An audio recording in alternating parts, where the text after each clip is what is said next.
Introducing your director of BCTV. My name is Matt Jacobs and I am the director of BCTV. My history with Butler starts all the way back in 1995.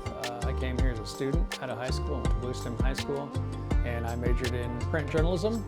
I was the sports editor my first semester on the Lantern newspaper, and then I was the managing editor my second semester. That summer I took an internship with the El Dorado Times writing sports, and they had an opening in the sports department, so I ended up working full-time for a year for the Times, and then I went to K-State, was up there for 3 years, and then came back to work at the local newspaper again. They called me and wanted me back, and after 4 years of doing that, I was looking for a way to maybe change my career a little bit, and there was an opening in the marketing department for a staff writer. So I'd be writing news releases, magazine copy, things like that. So I applied for that job and I got it. That was in June of 2004. Started live streaming Butler athletics. And so usually we would just have a camera out there and the camera would go back and forth so people could watch, but they couldn't necessarily understand what was going on. And so we're at a soccer match at Hutchinson and it's raining, so I had to stand under a tent with my camera. And I knew that people wouldn't be able to see the action very well because Hutch didn't have a press box at their soccer field. Very lucky that they had that tent put up for us so I could stay out of the rain with my camera. And so I thought maybe I should just start to explain to people what's happening in the game. And really that was the genesis of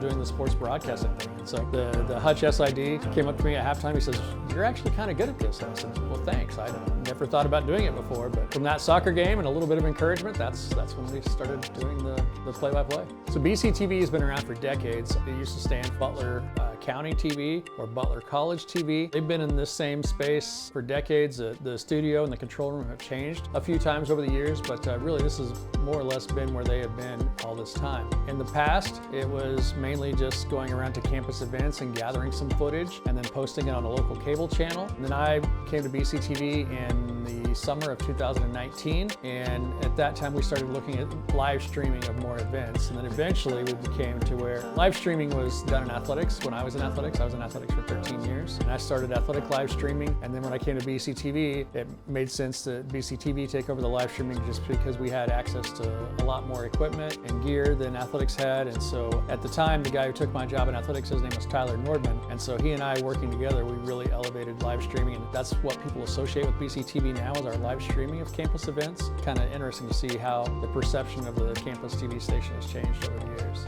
So BCTV Plus, an app so that we could have live and on-demand viewing, and that's where BCTV Plus came from, is to put all that content on our app so people could watch it whenever, wherever they wanted to.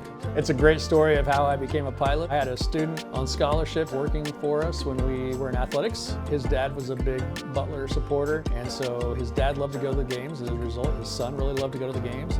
And so it's a Sunday afternoon, and Butler soccer is playing on the road at Northern Oklahoma. And the student says, "Hey, why don't we hop in the plane?" Because he had a license. He got his pilot's license at 17. So he said, "Hey, let's hop in the plane and fly down and watch this soccer game." So we did. Next morning, my boss, the athletic director, calls me in and says, "Look, for liability reasons, it's probably best we're not flying with students to official events, because if something happened, all the legal liability and whatnot." And I said, "Well, does that preclude me from flying myself to games?" And he goes, "No, I guess not." So that day I signed up for flying lessons and became a pilot, and I used to fly to a lot of Butler games. Like I've flown to Liberal for basketball, for Butler at Seward, Garden City, Dodge City, Highland. It was really fun. Now I don't fly as much anymore because usually I'm traveling with a team or I'm traveling with my BCTV students. But yeah, when I was flying everywhere across the state, that was really pretty cool. We even flew to Iowa for a football game once. I'm Rick Sperry, and this has been your interview with BCT Director Matthew Jacobs.